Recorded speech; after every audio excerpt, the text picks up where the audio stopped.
Hi everybody, welcome back to part 2 of my Sketchbox demo for August. I'm just looking at my pencils here and I'm separating the graphite pencils from the water-soluble pencils to start. And I'm going to do 2 very small sketches. The first one I'm doing is going to be solely with the dry graphite pencils. And then I will do another one with the water-soluble pencils and graphite pencils. They're going to be small and quick, so don't worry about them being too long. Here I'm putting in a very simple 6-year-old tree, and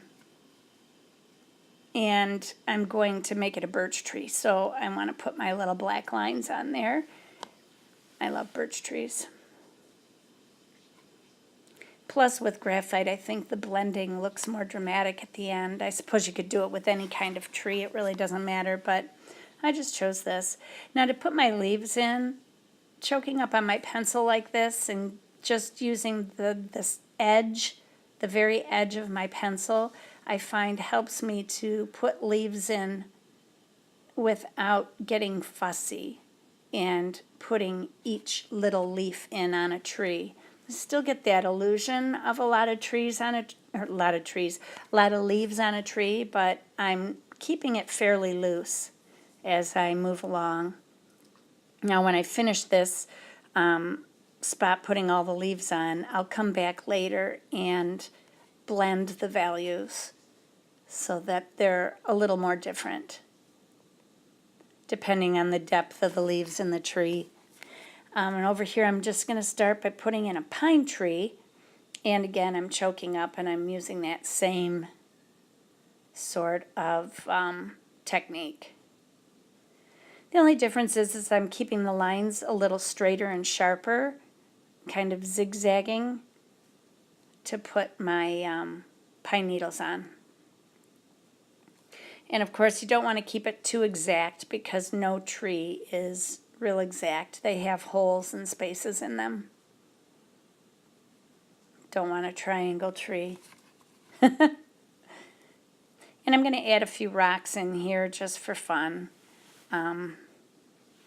They all look like little cars, but they are rocks. I'm not looking at a picture. I'm just kind of throwing things down as I'm thinking about them. Now I'll take the blending stump, and as you could see on that other side, it already had some graphite on it because I had been using it a little bit, but I find that it really helps to have some graphite on the pencil before you get going because it helps it to blend. When it's brand new, it's kind of hard to get things started.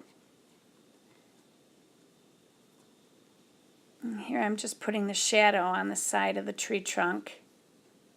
And I kind of left the line open on the left-hand side, as you can see. I didn't want a dark line going down a white birch tree on the side where the light was hitting it. And the same with the rocks. I'm going to go in with an eraser now and just remove these tops of the rocks so that it looks like the light was just reflecting off of them. I'm not going to put any blades of grass down or anything like that, but I'll add the shadows in for the rocks and the tree. Just realized I didn't put shadows in for the pine trees. Huh. Oh well. And now we'll move on to the sky. Now for this crayon I was wondering how I would use it, and then I thought, you know what, I think I'll just shave some graphite down and make it look like, like powdered graphite would be. It wasn't spreading well with this, so I decided to use my fingers, which worked a lot better. And on the other side, I'm going to go in with the regular 2B graphite pencil and kind of scribble in some sky around the clouds and stuff. I should really leave the white spaces a little bit bigger because once you start blending with the blending stump, that space gets smaller and smaller and smaller. You can always go back in and erase, but if you're doing it this way, like I'm doing it here with the pencil, it just would be easier if you just left the spaces larger to begin with, I would think. I don't know. I kind of like it the other way, where I use an eraser to do my drawing. So here on the right-hand side, I'm going to go ahead in with an eraser and erase some areas to make these clouds.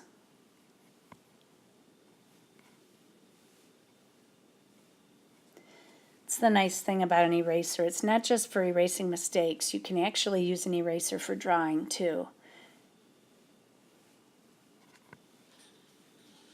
And now I'm going to take the blending stump and I'm going back in to the clouds and softening those edges so that they don't look so straight.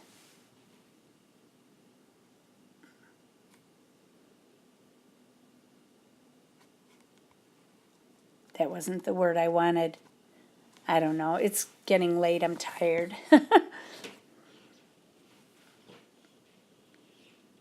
I'm putting in some clouds in the lower areas as well, just to finish this up.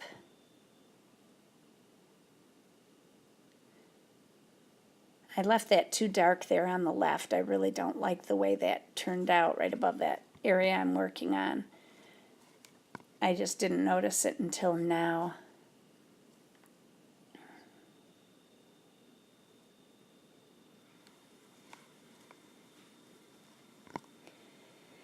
Now I'm going to go ahead and I'll start the other sketch on the bottom underneath it.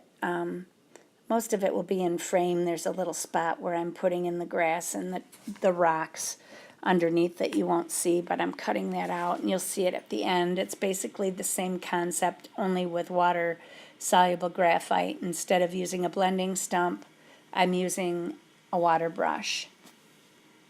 I'm going in at first, though, with the graphite pencil to draw in the trees and the rocks because I want those to stay static. I want them to stay the way they are. I'm not drawing in the full tree. I'm just putting in a tree trunk so that you can get the idea. And now I'm going to start adding the water-soluble pencils in. I'm going to switch pencils to try to use a few of them, but basically they're very similar. And now with the water brush, I'm doing the same blending technique that I did with the tortillon.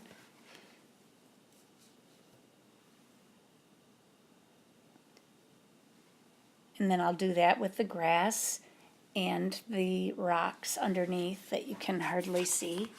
I apologize for that.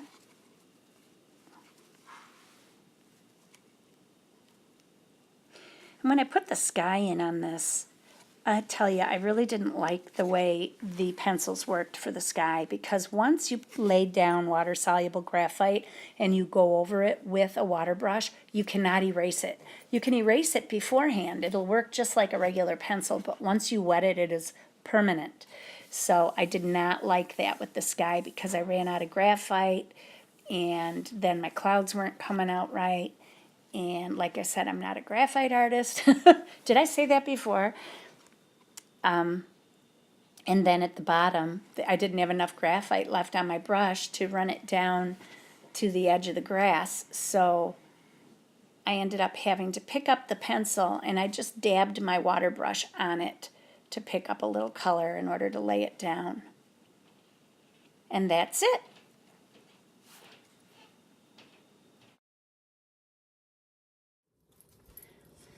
So you kind of get the idea of how this works. And like I said, I am not a graphic artist at all, so I apologize for this, but I used pretty much everything that I had available, except I used only one eraser. Using this to make a graphite powder is real easy, but you can buy graphite powder just to pour down and lay on a large area, and then use your eraser to build your picture or to draw with. So as you see, you can do skies and clouds in a number of ways. The same with trees and rocks. But one person that does really excellent graphite work on YouTube that I enjoy is Tyler's Art Shack. And I will put a link down below. He's excellent. He's got a really good good library of graphite art. He does do other things like woodworking, which is more recent, but I will post one of his videos that is really excellent, like making mist in front of mountains and all sorts of stuff with graphite, and his work is amazing. And then he also breaks them down into smaller steps. So if you're interested in graphite at all, I would highly recommend him. He's probably my favorite graphite artist here on YouTube. So anyway, I apologize for the crappy artwork. And if you're new to my channel, don't worry, I don't always do this stuff.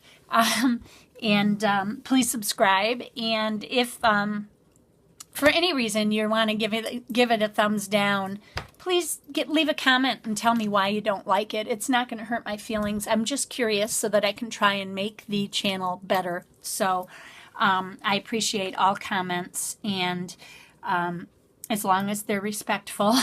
So please subscribe, like, comment down below, and I will see you all very soon. Bye.